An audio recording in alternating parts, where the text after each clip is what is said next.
Food waste has always been an issue in the UK. We haven't really mastered how we're going to solve it. What we believe is that we can sit in between two major problems in the UK, which is food poverty and it's also food waste. 1 in 5 people are in food poverty. That includes children that are in food poverty that aren't getting enough to eat. That's absolutely shocking and it's disgraceful in a first world economy. We have more children living in poverty now than we ever have had before. We've got more people in food poverty now than we ever had before.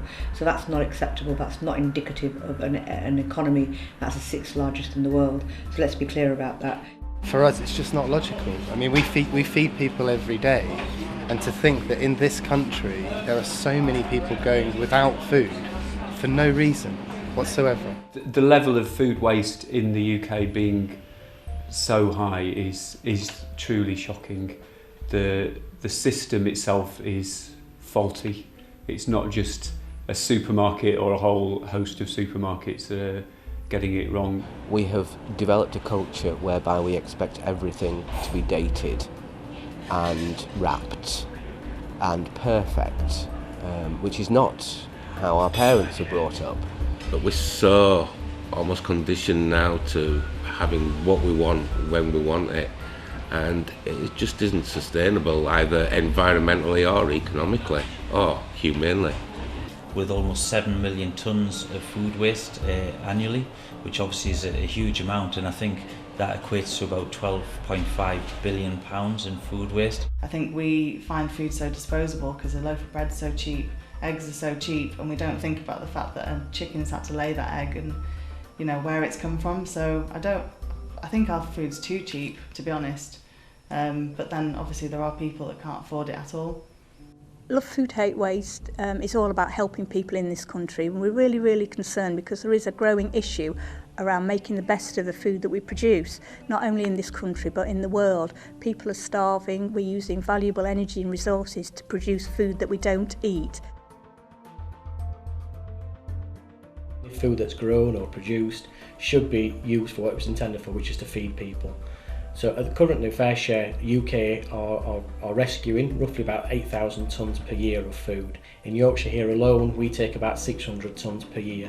That's about 50 tonnes a month. The figures are quite startling. So 15 million tonnes a year of food is wasted in this country, and that means the average household is wasting about 150 kilograms worth of food, and most of that's avoidable, which is the other thing that's quite shocking about it. Until you actually start to see the amounts and the types of food that are being thrown away, you really can't fully appreciate it. I didn't fully appreciate it.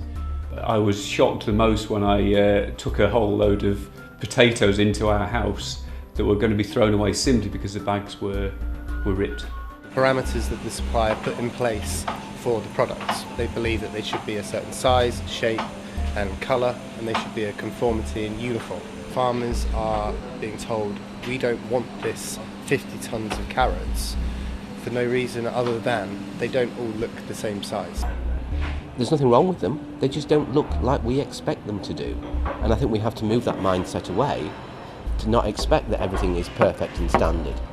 Many people will just turn their nose up at a carrot perhaps that's wonky or has gone a little bit bendy, but when you're actually putting that into a delicious stew, you know, obviously you're getting some fresh vegetables and nutrients into it, and it's being cooked, so it doesn't really matter what it looks like. We're not just talking throwing away funny looking vegetables because they don't look very nice. We're talking about throwing away bread for a start. Bread is the largest wasted food item. You can still use that, just use it in a different way, make a bread and butter pudding. We've got croissants that come in that are stale, and we often make croissant bread and butter puddings out of those, and they're perfectly edible, they're not harmful to anyone, they just have to be used in a different way.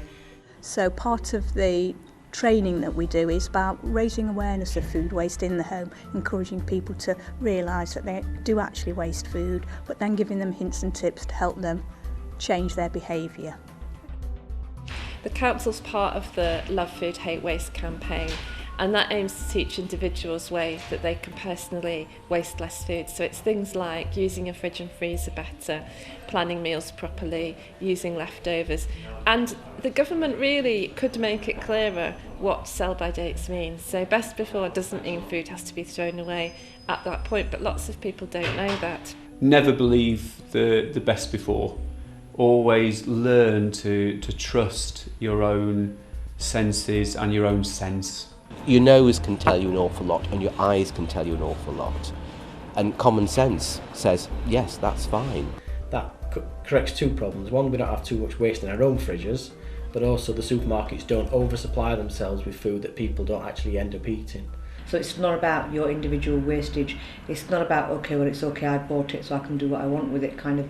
I think it's an ethical issue, which is we need to change the mindset of communities and mindset of people, and that's only going to happen through conversation and education and community development. As a lecturer, I'm educating the next generation of chefs. I believe that they're going to go out into industry with the mindset that we've instilled into them with regards to wastage. If we can get the next generation thinking on the right plane of thought of how to minimise this wastage, it will just be a knock-on effect and they will pass that message on. And I think we need to go back to those days when we had food shortages and remember how our parents and grandparents dealt with it, rather than just expecting there to be food all the time. Because for some people, 1 in 5 people go hungry. It isn't there all the time. Unfortunately, it's very easy for us to, jump in the car, pop down to the supermarket and load our trolleys full of food that, we might never finish or eat, However, if you look on Google and see just how many food banks are within the Leeds area alone at the moment, it really is an issue. And it's shameful that in 21st century, in a first world economy, we have food banks and people are reliant on them.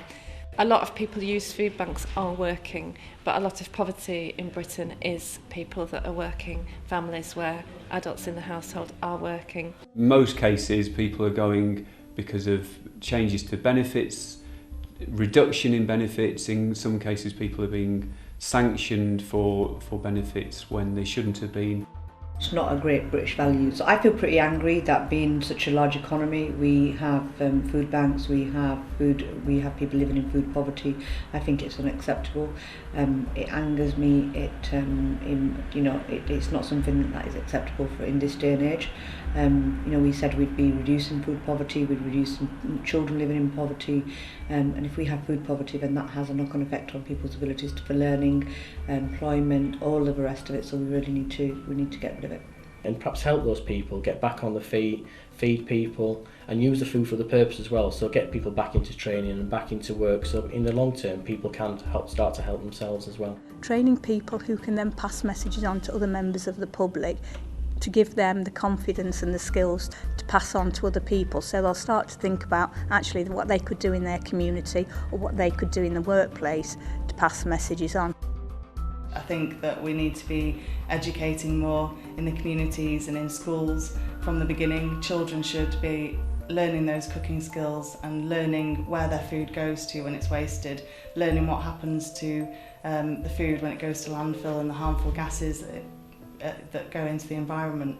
When food is wasted, it goes to landfill and it rots and it gives off methane gas, which is a potent greenhouse gas which has an impact on global warming. When food comes back to us, where possible, we like to be able to put it down the food processor, which is a grinding machine we have in the wash-up area. This grinds the food up into very small particles, which can then be washed away down the drain and make it so that we can get rid of it as hygienically as possible. Primary purpose of this cafe and all the other Real Junk Food Project cafes is to make sure that that food ends up in a belly and not a bin. That is going to have a positive effect, hopefully, on the environment. But the key message is at grassroots, what we try to do is keep cooking skills alive, is to teach people to cook for themselves from scratch, healthy, nutritious meals, talk about budget and food waste, and hopefully pass on them skills, to our friends, our families, for the next generations to come through, and hopefully stop it being an issue in the future. We've grown up in a society where food is processed and packaged, something that you can talk with the older generations about and learn from their experience really of dealing with food. This is a threefold thing. We need to address it within our homes, We need to address it as a community in our shopping, and we need to address it nationally with our suppliers. It's about raising awareness of it at every level, which is why, you know, I love the work I do. I love to see the food that we receive that actually is going to go to some good. But personally, my mission is to make sure that we rescue as much food as we can and get it to as many people as we can.